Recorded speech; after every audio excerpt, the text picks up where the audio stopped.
ଆଜି ଆମେ ଅଷ୍ଟମ ଶ୍ରେଣୀ ଇତିହାସ ବହିର ପଞ୍ଚମ ଅଧ୍ୟାୟ ଭାରତୀୟ ଜାତୀୟତାବାଦୀ ଆନ୍ଦୋଳନର ପରୀକ୍ଷା ଉପଯୋଗୀ ଅତିରିକ୍ତ ପ୍ରଶ୍ନୋତ୍ତର ଆଲୋଚନା କରିବା। ତା ସହ ଦେଖିନେବା ଦୀର୍ଘ ଉତ୍ତରମୂଳକ ପ୍ରଶ୍ନ ଉତ୍ତର। ପ୍ରଥମ ପ୍ରଶ୍ନ ଥିଲା ଭାରତରେ ବ୍ରିଟିଶମାନଙ୍କର ଅର୍ଥନୈତିକ ଶୋଷଣ ନୀତି ସଂକ୍ଷେପରେ ଆଲୋଚନା କର। ତ ଶୋଷଣ ଅର୍ଥନୀତି କ'ଣ?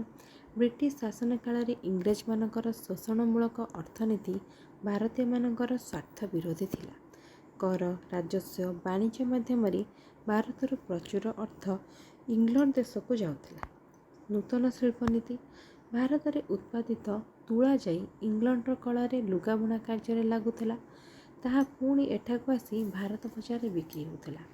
ଏହା ଫଳରେ ଭାରତୀୟ ଶିଳ୍ପର ବହୁତ କ୍ଷତି ଘଟିଥିଲା।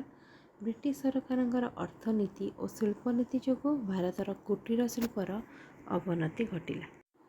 କୃଷକ ବିରୋଧୀ ନୀତି ଏତଦ୍‌ବ୍ୟତୀତ ଇଂରେଜମାନଙ୍କର ଜମିଜମା ଆଇନ ଭାରତୀୟ କୃଷକମାନଙ୍କର ସ୍ୱାର୍ଥ ବିରୋଧୀ ଥିଲା। ଫଳରେ ଜମିଦାରମାନେ ଭାରତରେ ଗରିବ କୃଷକମାନଙ୍କୁ ଶୋଷଣ କରିବାକୁ ଲାଗିଲେ। ଏଣୁ କୃଷକମାନେ ବହୁତ ଅସନ୍ତୁଷ୍ଟ ହେଲେ। ଏହା ଫଳରେ ଭାରତୀୟମାନେ ସଂଘବଦ୍ଧ ଭାବରେ ଇଂରେଜ ଶାସନ ବିରୋଧରେ ସ୍ୱର ଉତ୍ତୋଳନ କଲେ। 2 ନମ୍ବର ପ୍ରଶ୍ନ ଦେଲା ଇଂରେଜମାନଙ୍କର ବର୍ଣ୍ଣ ବୈଷମ୍ୟ ନୀତି କିପରି ଭାରତର ସ୍ୱାଧୀନତା ସଂଗ୍ରାମ ପାଇଁ ପ୍ରେରଣା ଯୋଗାଇଥିଲା?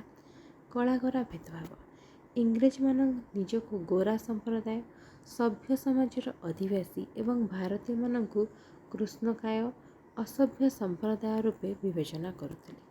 ସ୍ୱତନ୍ତ୍ର ବ୍ୟବସ୍ଥା ଏମାନେ ସ୍ୱତନ୍ତ୍ର ରେଳଡବା, ହୋଟେଲ, କ୍ଲବ, ଡାକ୍ତରଖାନା ବ୍ୟବହାର କରୁଥିଲେ। ଉଚ୍ଚଶିକ୍ଷିତ ଭାରତୀୟମାନେ ମଧ୍ୟ ସେମାନଙ୍କ ପାଇଁ ଉଦ୍ଦିଷ୍ଟ ରେଳଡବାରେ ଯାତ୍ରା କରିପାରୁନଥିଲେ। ବିଚାର ବ୍ୟବସ୍ଥା ଭାରତୀୟ ବିଚାରପତିମାନେ ଇଂରେଜ ଅପରାଧୀମାନଙ୍କର ବିଚାର କରିପାରୁନଥିଲେ। ଚାକିରି କ୍ଷେତ୍ରରେ ବୈଷମ୍ୟ ଶିକ୍ଷିତ ଭାରତୀୟମାନେ ଯୋଗ୍ୟ ହେଲେ ମଧ୍ୟ ଉଚ୍ଚ ପଦବୀ ଚାକିରିରୁ ବଞ୍ଚିତ ହେଉଥିଲେ। ଫଳରେ ଭାରତୀୟମାନେ ଇଂରେଜ ସରକାରଙ୍କ ପ୍ରତି ଅସନ୍ତୋଷ ପ୍ରକାଶ କଲେ ଏବଂ ସେମାନଙ୍କ ମଧ୍ୟରେ ସ୍ୱଦେଶ ପ୍ରୀତିଭାବ ଜାଗ୍ରତ ହେଲା। 3 ନମ୍ବର ପ୍ରଶ୍ନ ଦେଲା ଭାରତରେ ଜାତୀୟ ଚେତନା ସୃଷ୍ଟି କରିବାରେ ଆମ ଦେଶର ସମ୍ବାଦପତ୍ର ଓ ସାହିତ୍ୟର ଭୂମିକା କ'ଣ ଥିଲା? ସମ୍ବାଦପତ୍ରର ଭୂମିକା ଭାରତର ସ୍ୱାଧୀନତା ସଂଗ୍ରାମ ପାଇଁ ଜାତୀୟ ଚେତନା ସୃଷ୍ଟି କରିବାରେ ଆମ ଦେଶର ତତ୍କାଳୀନ ସମ୍ବାଦପତ୍ରଗୁଡ଼ିକର ଭୂମିକା ଅତ୍ୟନ୍ତ ଗୁରୁତ୍ୱପୂର୍ଣ୍ଣ ଥିଲା। ଇଂରାଜୀ, ହିନ୍ଦୀ, ଉର୍ଦ୍ଦୁ ଆଞ୍ଚଳିକ ଭାଷାରେ ପ୍ରକାଶିତ ବହୁ ସମ୍ବାଦପତ୍ରରେ ଭାରତୀୟ ନେତାମାନଙ୍କର ଜାତୀୟତା ଭାବସୂଚକ ମତାମତ, ଇଂରେଜ ଶାସନର ସମାଲୋଚନା ଏବଂ ଇଂରେଜମାନଙ୍କର ଅତ୍ୟାଚାର ସମ୍ବନ୍ଧରେ ଲେଖାମାନ ବାହାରୁଥିଲା। ଏହିସବୁ ମୁଖ୍ୟ ସମ୍ବାଦପତ୍ରଗୁଡ଼ିକ ମଧ୍ୟରେ Mahratta Kesari, the Indian Mirror, Sambad Kaumudi, merit ul ଅଖବାର, ଅମୃତ ବଜାର ପତ୍ରିକା, ଦ ହିନ୍ଦୁ ପ୍ରଭୃତି ଭାରତୀୟ ଜନମତକୁ ପ୍ରଭାବିତ କରିଥିଲା। ସାହିତ୍ୟିକଙ୍କର ଭୂମିକା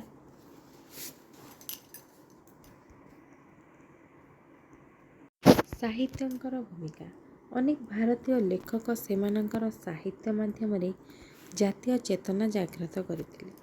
ସେମାନଙ୍କ ମଧ୍ୟରେ ବଙ୍କିମଚନ୍ଦ୍ର ଚାଟାର୍ଜୀ, ଦୀନବନ୍ଧୁ ମିତ୍ର, ରବୀନ୍ଦ୍ରନାଥ ଟାଗୋର, ଲକ୍ଷ୍ମୀନାଥ ବେଜବରୁଆ, ସୁବ୍ରମଣ୍ୟମ ଭାରତୀ, ଭାରତେନ୍ଦୁ ହରିଶ୍ଚନ୍ଦ୍ର ଓ ଅଲତାଫ ହୁସେନ ଅଗ୍ରଗଣ୍ୟ ଥିଲେ। 4 ନମ୍ବର ପ୍ରଶ୍ନ ଦେଲା ଜାତୀୟ କଂଗ୍ରେସର ଚରମପନ୍ଥୀମାନେ କି ପ୍ରକାର କାର୍ଯ୍ୟପନ୍ଥା ଗ୍ରହଣ କଲେ? ଚରମପନ୍ଥୀ ପରବର୍ତ୍ତୀ ପର୍ଯ୍ୟାୟରେ ଜାତୀୟ କଂଗ୍ରେସରେ ଆବିର୍ଭୂତ ହୋଇଥିବା ସଂଗ୍ରାମୀ ଗୋଷ୍ଠୀକୁ ଚରମପନ୍ଥୀ କୁହାଗଲା।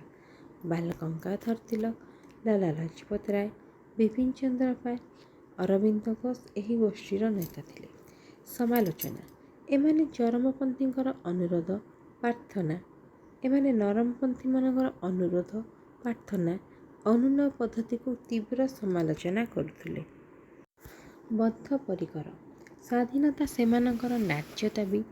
ଏହାକୁ ସେମାନେ ଯେକୌଣସି ପ୍ରକାରରେ ହାସଲ କରିବାକୁ ବଦ୍ଧପରିକର ଥିଲେ। ଦେଶପ୍ରେମ ଭେଦଭାବ ବଙ୍କିମଚନ୍ଦ୍ର ଚାଟାର୍ଜୀଙ୍କର ବନ୍ଦେ ମାତରମ୍, ଜାତୀୟ ଗାନ ବାଲ ଗଙ୍ଗାଧର ତିଲକଙ୍କର ସ୍ୱରାଜ୍ୟ ମୋର ଜନ୍ମଗତ ଅଧିକାର ଉକ୍ତି ଭାରତର ସ୍ୱାଧୀନତା ସଂଗ୍ରାମୀମାନଙ୍କୁ ଦେଶପ୍ରେମରେ ଉଦ୍ବୁଦ୍ଧ କରିଥିଲା। ଜାତୀୟତା ଭାବ ସେମାନେ ଭାରତୀୟମାନଙ୍କ ମଧ୍ୟରେ ଜାତୀୟତା ଭାବ ସଞ୍ଚାର କରିବାକୁ ସବୁମତେ ଉଦ୍ୟମ କରିଥିଲେ। ସଂକ୍ଷିପ୍ତ ଉତ୍ତରମୂଳକ ପ୍ରଶ୍ନ ଉତ୍ତର। 1 ନମ୍ବର ଦେଲା କେଉଁମାନେ ଭାରତର ବେଦ ଉପନିଷଦ ଉତ୍କର୍ଷତା ଉପସ୍ଥାପନ କରି ଭାରତୀୟମାନଙ୍କ ମଧ୍ୟରେ ଜାତୀୟତାବାଦ ସଞ୍ଚାର କରିଥିଲେ? ସାର୍ ୱିଲିୟମ ଜୋନ୍ସ, ପ୍ରଫେସର ମାକ୍ସ ମୁଲର, ମୋନିୟର ୱିଲିୟମ୍ସ, ରାଜେନ୍ଦ୍ରଲାଲ ମିତ୍ର, ରାମକୃଷ୍ଣ ଗୋପାଳ ଭଣ୍ଡାରକର ଏବଂ ହରପ୍ରସାଦ ଶାସ୍ତ୍ରୀ ପ୍ରଭୃତି ଭାରତର ବେଦ ଉପନିଷଦର ଉତ୍କର୍ଷତା ପ୍ରତିପାଦନ କରି ଭାରତୀୟମାନଙ୍କ ମଧ୍ୟରେ ଜାତୀୟତାବାଦ ସଞ୍ଚାର କରିଥିଲା। 2 ହେଲା ଆଲାନ ଅକ୍ଟାଭିଆନ ହ୍ୟୁମ କିଏ? ସେ କାହିଁକି ଭାରତୀୟମାନଙ୍କ ପାଇଁ ସ୍ମରଣୀୟ ଅଟନ୍ତି? ଆଲାନ ଅକ୍ଟାଭିଆନ ହ୍ୟୁମ ଜଣେ ଅବସରପ୍ରାପ୍ତ ଇଂରେଜ ଶାସକ ଥିଲେ। ସେ 1885ରେ ତତ୍କାଳୀନ ଇଂରେଜ ବଡ଼ଲାଟ ଡଫରିନଙ୍କୁ ଭାରତୀୟମାନଙ୍କ ପାଇଁ ଏକ ସଂଗଠନର ଆବଶ୍ୟକତା ଥିବା ଜଣାଇ ଜାତୀୟ କଂଗ୍ରେସ ପ୍ରତିଷ୍ଠା ପାଇଁ ଅନୁମତି ପ୍ରାପ୍ତ ହୋଇଥିବାରୁ ଭାରତୀୟମାନଙ୍କ ପାଇଁ ଚିରସ୍ମରଣୀୟ ଅଟନ୍ତି। 3 ଦେଲା କେଉଁମାନେ ଜାତୀୟ କଂଗ୍ରେସର ନରମପନ୍ଥୀ ରୂପରେ ପରିଚିତ? ସୁରେନ୍ଦ୍ରନାଥ ବାନାର୍ଜୀ, ଗୋପାଳ କୃଷ୍ଣ ଗୋଖେଲ, ମହାଦେବ ଗୋବିନ୍ଦ ରାଣାଡେ ଜାତୀୟ କଂଗ୍ରେସର ନରମପନ୍ଥୀ ରୂପରେ ପରିଚିତ। 4 ଦେଲା ଇଂରେଜ ଶାସନ କାଳରେ ପ୍ରଶାସନିକ ସେବା ପରୀକ୍ଷା କିପରି ପରିଚାଳିତ ହେଉଥିଲା? ଇଂରେଜ ଶାସନ ସମୟରେ ଉଚ୍ଚଶିକ୍ଷିତ ଭାରତୀୟମାନଙ୍କୁ ପ୍ରଶାସନିକ ସେବା ପରୀକ୍ଷା ଦେବା ପାଇଁ ଅନୁମତି ନେବାକୁ ପଡ଼ୁଥିଲା। ଏହି ପରୀକ୍ଷା ଭାରତରେ ନ ହୋଇ ଇଂଲଣ୍ଡରେ ହେଉଥିଲା। ଏହା ଫଳରେ ଗରିବ ମେଧାବୀ ଭାରତୀୟମାନେ ଏହି ସୁଯୋଗରୁ ବଞ୍ଚିତ ହେଉଥିଲେ। ଅତି ସଂକ୍ଷିପ୍ତ ଉତ୍ତରମୂଳକ ପ୍ରଶ୍ନ ଉତ୍ତର ଗୋଟିଏ ବାକ୍ୟରେ। 1 ନମ୍ବର ଦେଲା କେଉଁ ଆନ୍ଦୋଳନ ସର୍ବପ୍ରଥମେ ଭାରତୀୟମାନଙ୍କ ମଧ୍ୟରେ ଆତ୍ମନିର୍ଭରଶୀଳତା, ଆତ୍ମବିଶ୍ୱାସ ଓ ଆତ୍ମସହାୟତା ଭାବ ସୃଷ୍ଟି ଓ ବିକାଶ କରିପାରିଥିଲା? ସ୍ୱଦେଶୀ ଆନ୍ଦୋଳନର ସର୍ବପ୍ରଥମେ ଭାରତୀୟମାନଙ୍କ ମଧ୍ୟରେ ଆତ୍ମନିର୍ଭରଶୀଳତା, ଆତ୍ମବିଶ୍ୱାସ, ଆତ୍ମସହାୟତା ଭାବ ସୃଷ୍ଟି ଓ ବିକାଶ କରିପାରିଥିଲା। 2 ହେଲା ବଙ୍ଗ ବିଭାଜନ ସମୟରେ କେଉଁ ଅଞ୍ଚଳମାନଙ୍କୁ ନେଇ ପଶ୍ଚିମବଙ୍ଗ ଗଠିତ ହୋଇଥିଲା? ବଙ୍ଗ ବିଭାଜନ ସମୟରେ ବଙ୍ଗର ପଶ୍ଚିମ ଭାଗ, ବିହାର ଓ ଓଡ଼ିଶାକୁ ନେଇ ପଶ୍ଚିମବଙ୍ଗ ଗଠିତ ହୋଇଥିଲା। 3 ହେଲା ଜାତୀୟ କଂଗ୍ରେସର ଷଷ୍ଠ ଅଧିବେଶନରେ କିଏ ସଭାପତିତ୍ୱ କରିଥିଲେ? ଜାତୀୟ କଂଗ୍ରେସର ଷଷ୍ଠ ଅଧିବେଶନରେ ଫିରୋଜ ଶାହ ମେହେଟ୍ଟା ସଭାପତିତ୍ୱ କରିଥିଲେ। 4 ହେଲା ବଦ୍ରୁଦ୍ଦିନ ତାବିଜ କିଏ? ବଦ୍ରୁଦ୍ଦିନ ତାବିଜ ଜଣେ ମୁସଲମାନ ରାଜନୀତିଜ୍ଞ ଯିଏକି ଜାତୀୟ କଂଗ୍ରେସର ତୃତୀୟ ଅଧିବେଶନରେ ସଭାପତିତ୍ୱ କରିଥିଲେ। 5 ହେଲା ଭାରତୀୟ ଜାତୀୟ କଂଗ୍ରେସର ଅରବିନ୍ଦ ଘୋଷ କେଉଁ ଗୋଷ୍ଠୀ ଅନ୍ତର୍ଭୁକ୍ତ ଥିଲେ? ଭାରତୀୟ ଜାତୀୟ କଂଗ୍ରେସର ଅରବିନ୍ଦ ଘୋଷ ଚରମପନ୍ଥୀ ଗୋଷ୍ଠୀର ଅନ୍ତର୍ଭୁକ୍ତ ଥିଲେ। 6 ହେଲା ଈଶ୍ୱରଚନ୍ଦ୍ର ବିଦ୍ୟାସାଗର କିଏ? ଈଶ୍ୱରଚନ୍ଦ୍ର ବିଦ୍ୟାସାଗର ଜଣେ ସମାଜ ସଂସ୍କାରକ। ସେ ଭାରତରେ ବୌଦ୍ଧିକ ଆଧ୍ୟାତ୍ମିକ ଜାଗରଣ ସୃଷ୍ଟି କରିବା ପାଇଁ ପ୍ରୟାସ କରିଥିଲେ। ବସ୍ତୁନିଷ୍ଠ ପ୍ରଶ୍ନ ଉତ୍ତର ଶୂନ୍ୟସ୍ଥାନ ପୂରଣ କର। 1 ନମ୍ବର ଦେଲା ଭାରତୀୟ ଜାତୀୟ କଂଗ୍ରେସର ପ୍ରଥମ ଅଧିବେଶନରେ କିଏ ସଭାପତିତ୍ୱ କରିଥିଲେ? ଉମେଶ ଚନ୍ଦ୍ର ବାନାର୍ଜୀ। 2 ହେଲା ଜାତୀୟ କଂଗ୍ରେସ ପ୍ରତିଷ୍ଠା କରିବାକୁ କିଏ ହ୍ୟୁମଙ୍କୁ ଉତ୍ସାହିତ କରିଥିଲେ? ବଡ଼ଲାଟ ଡଫରିନ। 3 ହେଲା ଡ୍ୟାଶ ବିଦ୍ରୋହ ଭାରତର ପ୍ରଥମ ଜାତୀୟ ବିଦ୍ରୋହର ଉଦାହରଣ? 1857 ସିପାହୀ ବିଦ୍ରୋହ। 4 ହେଲା ଡ୍ୟାଶ ମୁସଲମାନମାନଙ୍କ ମଧ୍ୟରେ ନବଜାଗରଣ ସୃଷ୍ଟି କରିଥିଲେ? ସାର୍ ସୈୟଦ ଅହମଦ ଖାନ। 5 ହେଲା ଡ୍ୟାଶ ଭାରତୀୟ ଜାତୀୟ କଂଗ୍ରେସର ଜଣେ ନରମପନ୍ଥୀ ନେତା ଥିଲେ? ଗୋପାଳ କୃଷ୍ଣ ଗୋଖେଲ। ତାପରେ ଦେଖ ରେଖାଙ୍କିତ ଅଂଶ ପରିବର୍ତ୍ତନ ନ କରି ଭ୍ରମ ସଂଶୋଧନ କର। ଏକରେ ଥିଲା ପ୍ରାଚୀନ ଭାରତର ମୁନି ଋଷିମାନେ ଏଠି ଦେଇଛି କାଶ୍ମୀରରୁ ତାମିଲନାଡୁ ପର୍ଯ୍ୟନ୍ତ ଭୂଖଣ୍ଡକୁ ଭାରତବର୍ଷ ନାମରେ ନାମିତ କରିଥିଲେ। ନା, ପ୍ରାଚୀନ ମୁନି ଋଷିମାନେ ଭାରତର ମୁନି ଋଷିମାନେ ହିମାଳୟ ଠାରୁ କୁମାରିକା ପର୍ଯ୍ୟନ୍ତ ଭୂଖଣ୍ଡକୁ ଭାରତବର୍ଷ ନାମରେ ନାମିତ କରିଥିଲେ। 2 ହେଲା ଗଭର୍ଣ୍ଣର ଜେନେରାଲ ଲର୍ଡ ଡେଲହାଉସିଙ୍କ ଦ୍ୱାରା ପ୍ରଚଳିତ ସ୍ୱାୟତ୍ତ ଶାସନ ବ୍ୟବସ୍ଥା ଭାରତୀୟ ନେତାମାନଙ୍କ ମଧ୍ୟରେ ଯୋଗାଯୋଗ ରକ୍ଷା କରିବାରେ ସହାୟକ ହୋଇଥିଲା। ନା, ଗଭର୍ଣ୍ଣର ଜେନେରାଲ ଲର୍ଡ ଡେଲହାଉସିଙ୍କ ଦ୍ୱାରା ପ୍ରଚଳିତ ରେଳ ଚଳାଚଳ ଓ ଡାକ ବ୍ୟବସ୍ଥା ଭାରତୀୟ ନେତାମାନଙ୍କ ମଧ୍ୟରେ ଯୋଗାଯୋଗ ରକ୍ଷା କରିବାରେ ସହାୟକ ହୋଇଥିଲା।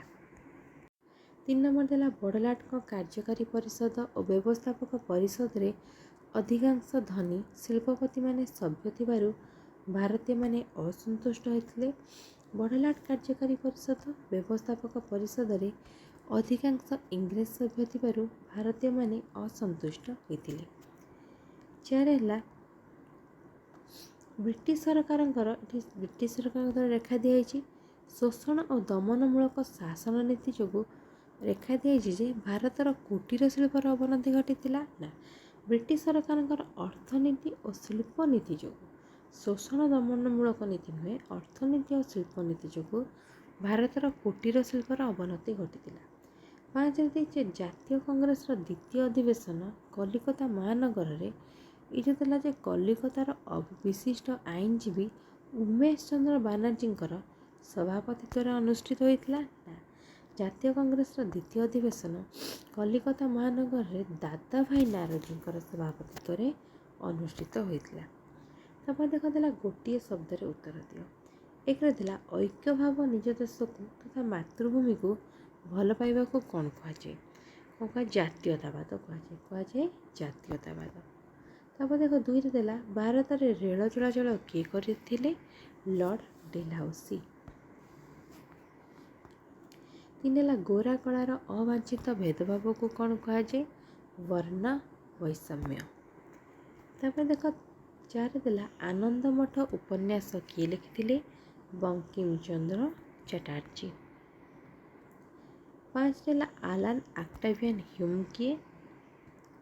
ଜଣେ ଅବସରପ୍ରାପ୍ତ ଇଂରେଜ ପ୍ରଶାସନିକ ଅଧିକାରୀ। 6ରେ ହେଲା ଭାରତୀୟ ଜାତୀୟ କଂଗ୍ରେସ କେବେ ଅନୁଷ୍ଠିତ ହୋଇଥିଲା? 1885 ମସିହାରେ। 7ରେ ଲାଲ ବାଲ ପାଲ କେଉଁମାନଙ୍କୁ କୁହାଯାଉଥିଲା? ଲାଲ ହେଲା ଲାଲ ଲଜପତ ରାୟ, ବାଲ ଗଙ୍ଗାଧର ତିଲକ, ପାଲ ବିପିନ ଚନ୍ଦ୍ର ପାଲ। 8 ହେଲା ସ୍ୱରାଜ୍ୟ ମୋର ଜନ୍ମଗତ ଅଧିକାର। ଏହା କିଏ କହିଥିଲେ? ବାଲ ଗଙ୍ଗାଧର ତିଲକ କହିଥିଲେ। ବାଲ ଗଙ୍ଗାଧର ତିଲକ। 9ରେ ହେଲା ଲର୍ଡ଼ କର୍ଜନ କେବେ ଭାରତର ବଡ଼ଲାଟ ହୋଇ ଆସିଥିଲେ? 1899 ମସିହାରେ। 10 ହେଲା ସ୍ୱଦେଶୀ ଆନ୍ଦୋଳନ କେବେ ଆରମ୍ଭ ହୋଇଥିଲା? 1905 ମସିହାରେ।